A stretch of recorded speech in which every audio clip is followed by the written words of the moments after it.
नमस्कार, आप देख रहे हैं हकीकत न्यूज और मैं हूं आपके साथ वैशाली। रीवा की पीएम केंद्रीय विद्यालय 1 के अटल लैब में हो रहे नए प्रयोग।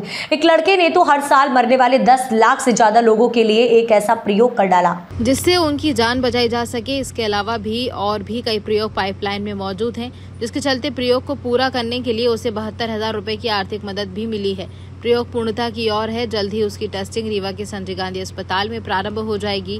रीवा की पीएमसी केंद्रीय विद्यालय में बच्चों ने विज्ञान तकनीकी के क्षेत्र में कई कमाल कर दिए हैं। फिर चाहे मामला महिला सुरक्षा का हो या फिर रेलवे प्लेटफॉर्म पर ट्रेन से गिरने का हो, विकलांग लोगों के लिए सड़क में चलने का हो या कंप्यूटर चलाने का, रोड क्रॉस करते समय डिवाइडर का हो, खेत खलिहान की बात हो या शिक्षा स्वास्थ्य की बात हो, विज्ञान की तकनीकी की बात, सभी फील्ड में लगातार प्रयोग कर रहे हैं।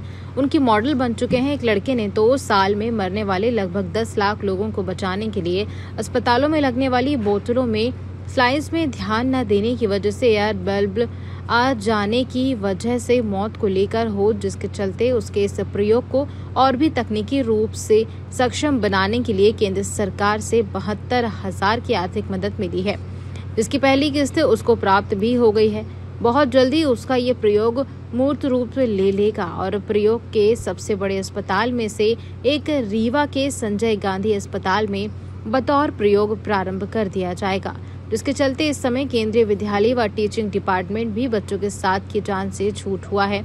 आखिर उनके स्कूल की रेपुटेशन का सवाल है। ये प्रयोग सफल होने के बाद कहा जा सकता है देश प्रदेश ही नहीं, पूरी दुनिया में केंद्रीय विद्यालय पीएम रीवा का यह स्कूल जाना पहचाना जाने लगेगा। हमने स्कूल की टीचर सहित छात्रा से भी बात की, जिसका साफ तौर पर कहना था, कक्षा 9 में जब मैं अस्पताल गया था, वहां मैंने यह समस्या देखी थी। नर्स लगातार मरीज के साथ आए लोगों को बोतल पर नजर रखने की बात कर रही थी। उसके बाद से ही मैं प्रयोग प्रारंभ कर दिया था। सुनिए टीचिंग स्टाफ और छात्र क्या कह रहे हैं। मेरे प्रोजेक्ट का नाम सर्वाइवल बडी है।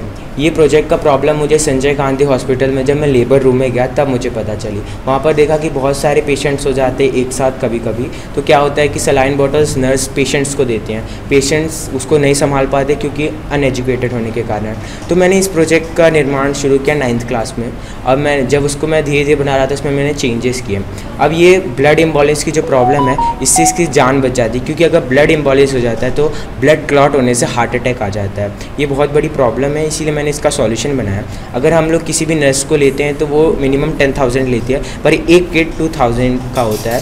तो ये बहुत ही यूज़फुल रहेगा और बजट फ्रेंडली रहेगा एक हॉस्पिटल के लिए। अगर हम एक किट लाएंगे, उसमें 3 पेशेंट्स को हम साथ में यूज़ कर सकते हैं। इसका मोबाइल का ऐप है, मोबाइल से सब कोई डॉक्टर वो कर सकता है। ये ऑटोमेटिक वर्क करता है, AI पे वर्क करता है, आर्टिफिशियल इंटेलिजेंस। इसका खुद का ब्रेन है, खुद सोच सकता है। इसमें डिफरेंट मेडिसिन का वर्क है। इस प्रोजेक्ट बनाने के लिए कितना पैसा मिला आपको?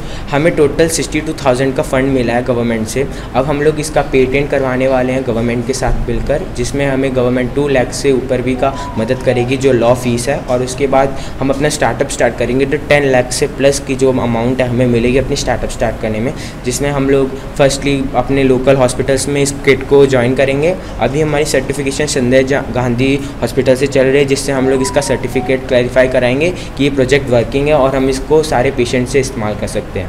अभी SCMH में क्या वर्क कर रहे हैं प्रोजेक्ट? ये वर्किंग प्रोजेक्ट है। अभी ये तो डमी प्रोजेक्ट है, पर हम लोगों ने एक वर्किंग प्रोजेक्ट क्रिएट किया है। जब हम उसको सेट करेंगे हॉस्पिटल में, हम उनको पेशेंट्स को पूरे डॉक्टर्स की प्रेजेंस में हम पेशेंट के सामने उसको सेट करेंगे और फुल ट्राई करेंगे कि हम उसको बना सके। हम लोगों ने 1-2 बार ट्राई किया है, पर वो कहीं अनहाइजीनिक होने के कारण हम लोग कैंसिल करते रहे।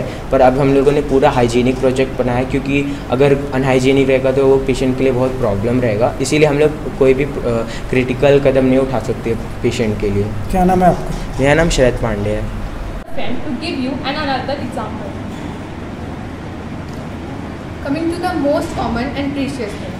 जब भी हम मार्केट से गोल्ड खरीदते हैं तो हमें नहीं पता होता है कि उसकी जो भी हमें सामान ले रहे हैं वो प्रॉपर प्योर है या नहीं। जैसे अगर ज्वेलर ने हमें बताया कि वो 24 कैरेट का है, तो वो 24 कैरेट का ही दे रहे हैं या 23 का। तो ये चेक करने के लिए कॉमन पीपल के लिए एक BIS केयर ऐप लॉन्च हुआ है, जिसमें हम HUID नंबर डाल के डायरेक्ट पता कर सकते हैं अपने फ़ोन से ही कि वो प्योर है और जितना हमें बताया जा रहा है उसके अकॉर्डिंग ही दिया जा रहा है। हर गोल्ड ज्वेलरी के पीछे एक HUID नंबर होता है, जिसका फुल फॉर्म होता है हॉलमार्क यूनिक आइडेंटिफिकेशन, जिसको हम BIS केयर ऐप में डाल के उसमें पता कर सकते हैं उसकी प्योरिटी, उसके पूरे स्टैंडर्ड्स, उसकी क्वालिटी, हर चीज़ आ जाएगा, जिससे कॉमन पीपल इजीली पता करके प्रोडक्ट बाय कर सकते हैं। आई होप कि आप अपने डेली लाइफ में इसको इम्प्लीमेंट करेंगे एंड जब भी प्रोडक्ट खरीदेंगे तो according to BIS care app में रजिस्टर करके डालेंगे। Thank you. नमस्कार, मैं उप प्राचार्य केंद्रीय विद्यालय क्रमांक 1 रीवा आपको बताते हुए बड़ा हर्ष हो रहा है कि हमारे विद्यालय को PM श्री स्कीम के तहत विद्यालयों में चयनित किया गया है और इस योजना के तहत हमारे बच्चों में साइंटिफिक टेम्परामेंट डेवलप करने के लिए बच्चे डे टू डे लाइफ में जो भी प्रॉब्लम्स फेस करते हैं या दूसरों को किसी प्रॉब्लम में उलझा हुआ देखते हैं तो उन प्रॉब्लम्स को सॉल्व करने के लिए छोटे छोटे सॉल्यूशंस के माध्यम से बच्चे अपने अटल लैब में आके प्रयोग करते हैं। यहाँ पे बहुत सारी डिवाइसेस अवेलेबल हैं, विभिन्न प्रकार के सेंसर्स अवेलेबल हैं, 3D प्रिंटर की उपलब्धता है और ऐसी ज़रूरत की सभी डिवाइसेस अगर बच्चों को रिक्वायर्ड है तो हम विद्यालय लेवल पर उन्हें उपलब्ध कराते हैं और ये बच्चे छोटे छोटे मॉडल तैयार करके विभिन्न प्रतियोगिताओं में शामिल होते हैं। ये कई लेवल की प्रतियोगिताएं होती हैं जो नेशनल और इंटरनेशनल लेवल तक भी जाती हैं। हमारे बच्चों ने नेशनल लेवल में भी कई बार पार्टिसिपेट किया है।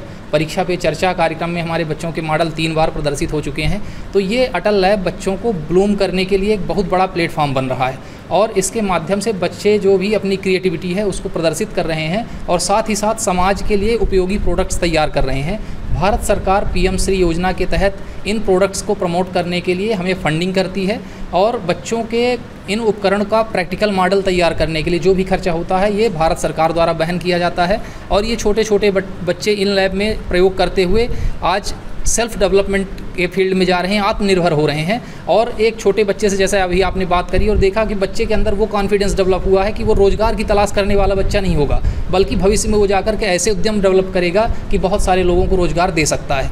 तो बच्चों में साइंटिफिक टेम्परामेंट डेवलप करने के साथ साथ उनमें एक उद्यमिता की भावना को विकसित करना, ताकि भविष्य में ये रोज़गार की तलाश में भटकते हुए बच्चे न रहें, बल्कि ये आत्मनिर्भर भारत के ऐसे सदस्य बने जो देश के अंदर बेरोजगारी की समस्या को समाधान करने में भी सहयोग कर सकें। तो इस प्रकार का माहौल हम विद्यालय के माध्यम से दे रहे हैं और हम भारत सरकार की इन योजनाओं के लिए केंद्र सरकार का धन्यवाद देते हैं कि ये योजनाएं बच्चों तक आज की डेट में पहुंच रही हैं और बच्चे इस प्रकार के प्रयोग कर पा रहे हैं। मेरा नाम सुनील कुमार तिवारी है, मैं विद्यालय का उप प्राचार्य हूँ। ये शरद पांडे का जो प्रोजेक्ट है सर्वाइवल बडी, ये 4 चरणों में इसको कंपटीशन हुआ और सारा ही कंपटीशन बहुत ही कठिन था। यहाँ पर इस स्थिति तक पहुँचने में इसको काफ़ी मेहनत करनी पड़ी और ये सब कुछ हमारी जो सरकार है वो विकसित भारत के लिए PM श्री योजना में ATL में बड़ी बड़ी स्कीम्स हैं, जो गवर्नमेंट स्कीम्स हैं जिसमें वो फंड्स दे रही हैं बच्चों को कि उनको आर्थिक प्रॉब्लम्स ना आएँ और बच्चों की जो सोच है उससे वो कई बार बच्चे ये सोचते हैं कि हमारे पास जॉब्स नहीं हैं, उस बात से हटकर वो खुद एंटरप्रेन्योर बने, दूसरों को जॉब्स दें और अपने स्टार्टअप्स खोलें। उसके लिए गवर्नमेंट पूरी मदद दे रही है, बहुत सारी स्कीम्स हैं। प्रोजेक्ट में क्या है खास? प्रोजेक्ट में यही है कि ये बहुत सारा, अभी जैसे बच्चे ने बताया कि ये 10,000 रुपये एक नर्स को, मिनिमम 10,000 रुपीज़ एक नर्स को रोकने में रखता है। एयर एम्बोलिज्म वगैरह, कई बार कैंसर की मेडिसिन से छोटे छोटे ड्रॉप्स डालने पड़ते हैं, वहाँ पर बहुत ही ऑब्जर्वेंट रहना पड़ता है, लेकिन एक ऐप के माध्यम से हम बहुत ईजीली उसको मॉनिटर कर सकते हैं विदाउट एनी मैनुअल कॉस्ट। तो हमें मैनुअल कॉस्ट को कम करना है। इन छोटे छोटे बच्चों के जो माइंड्स हैं वो हमारी ये हेल्प कर सकते हैं। गवर्नमेंट हमारी बहुत मदद कर रही है इस बात में। We are so much thankful to PM Shri schemes जिसके थ्रू ये सब हो रहा है। और ATL कितने पैसे मिले हैं? इसके लिए हमें 2 राउंड्स में पैसे मिले हैं। अभी हमें 30,600 रुपीज़ मिला है, वो पूरा इन्वेस्ट हो गया है लगभग।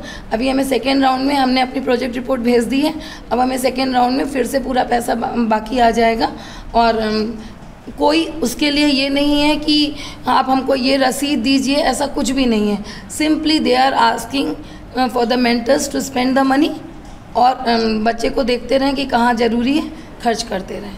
ये इतना सहूलियत से बच्चे को खर्च करने को मिल रहा है, तभी वो इतने अच्छे से बना पा रहा है। तो PM श्री योजना और ये जो SIC, ये स्कूल इनोवेशन मिशन के अंतर्गत इसने ये प्रोजेक्ट बनाया है और उसमें इसको लाभ मिला है। मैं रोली वाजपेयी, केंद्रीय विद्यालय नंबर 1 रीवा से।